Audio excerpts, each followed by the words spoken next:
Welcome to Dave TV for the 7th of September, a very wet 7th of September here in beautiful suburban Washington, D.C. Tomorrow, I'm getting my ceiling painted, hopefully. That's what the guy said. He emailed me this morning, going to paint the ceilings in my foyer back there and in my living dining area over here, because when they did the roofing a couple weeks ago, it rained before they got the new shingles on, and water was coming down my skylights back there and made some little spots on my ceiling. So hopefully the guys will be here. I hear today they're actually working. The guys that are going to be doing my roof are currently working at CBS Radio there over at WJFK doing the engineering. Then tomorrow they're coming over here to paint the ceiling. So that's what I hear. Okay, I got to show you something, folks. One of my favorite shows. My favorite shows is Curb Your Enthusiasm with Larry David, and as you can see here. I noticed, though, in this week's episode, I noticed a minor continuity or glitch error. Watch this now. This is the scene. There's Heshy. Remember Heshy from The Sopranos? I forget that actor's name. He's a really good actor. Been Woody Allen movies and all that stuff. And there's that baseball player who made the infamous missed the ball there for the, I don't know, Mets or Yankees, Mets. I don't know, whatever. Anyhow, here's the scene. Okay, now watch this. The yarmulke, I guess that's a yarmulke, right? I'm not Jewish, but, he's handing this beanie cap to this guy, okay? Watch this now. Hands him the cap. So he died. Then, no cap. Look, then he hands him it again. See that? Did you see that? That editing error? Let's watch it again. Sorry. Hands him the cap. Definitely hands the guy on the left the cap. Boom. There he's got the cap. Nope, now he doesn't have the cap. Grabs the cap again. Da-da-da-da-da-da-da-da-da-da-da. So I love finding that. I love finding. Let me turn this TV off. I really love finding the little error, like little things like that in these old movies. If you watch, there's a great scene in North by Northwest, which is one of my favorite movies of all time. North by Northwest, and Cary Grant and Eva Marie Saint are sitting on the train, talking to each other as they're flying out. They're taking the train from New York to Chicago, and on the train, you can watch, if you watch real carefully while they're talking, sitting there at the table on the train's dining car, you can watch stuff in different places. There's the cut, from camera to camera, for each actor. You can actually see things on the table moving around. Here's the glass is here, no, the glass is there. It's funny, no one would notice that unless you watch the movie a million times like I do. And I am, if you want to call me a freak about something, I'm a freak about North by Northwest. All right, folks, just a couple of things about the old Post today. This is, okay, look at this. This is a symptom of what's wrong with the Post and how bad advertising must be there. This is today's Redskins pre-season supplement, okay? A big 14-page section about the Redskins, profiling the team's schedule and all the players and the coach and everybody else.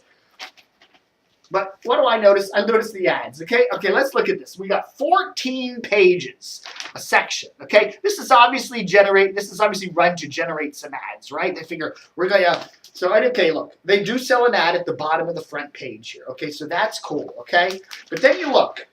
We got, okay, there's two broadsheet pages, pages 2 and 3 with no ads, pages 4 and 5 with no ads, page 6 and 7 with no ads, page 8 and 9 with no ads, 10 and 11 with no ads. You see that? Am I getting into the, see that? No ads. And then, okay, page 12 with no ads, half a page ad on 13, and half a page ad on the back 14. So in this entire section, which is basically an advertising supplement, they sold little more than 1 full page of ads out of 14. Okay? I mean, you know, they should have sold, you know, this big double galley in the middle here to some, you know, couldn't even, you know, Dan Snyder's WTEM couldn't even buy an ad in this, you know? JFK couldn't have bought an ad in it. Nobody bought an ad. We got people that bought ads, Bosch, Steel, you know, which makes chainsaws, and, okay, a Window Nation ad. And that's it. That's all the ads that got sold in this 14-page broadsheet section of the Washington Post. That's not good.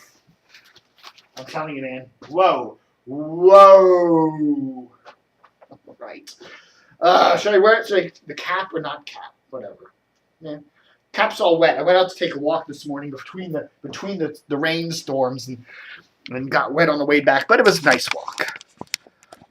Yeah. What do we got today for the big news, folks? The big news. The radio ratings are out for August. Oh my goodness, you need to see it. Oh, where's my lights, camera, action? The radio ratings are out for August. No big surprises. In Washington, WTOP was again the top station. Wash was second, Hot 99.5 was third, WAMU was fourth, MZQ fifth, HUR sixth, MMJ seventh, ETA FM eighth, Praise 104.1 ninth, and DC 101 10th. You know, I don't see any big shocking things. Big's doing okay at 11th. The best Citadel could do was RQX and WMAL tied for 12th.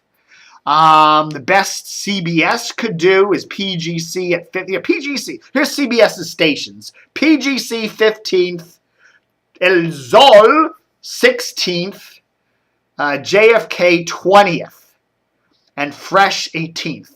So PGC stations were 15th, 16th, 18th, and 20th. Again, not a station close to the top 10. I'm telling you, Steve Svensson, you got some work to do. Whoa, JFK 20th. Yeah, and of course the old the Edge stand. You know, they should just they're permanently stuck in 21st place. I'm telling you, if they just broaden the playlist, if they just play some more, you know, classic alternative stuff from you know the 80s and 90s, I mean their ratings would go up. I tell you, no one's playing this stuff. The Cure, The Clash. I mean, other than Rock the Casbah, you know, play some stuff from these bands. They're cool bands. You know, throw in a New Order song every now and then. Depeche Mode, some Duran Duran. I'm not telling you not to play Ozzy Osbourne and Alice Cooper. Play them. I don't care, but mix it up.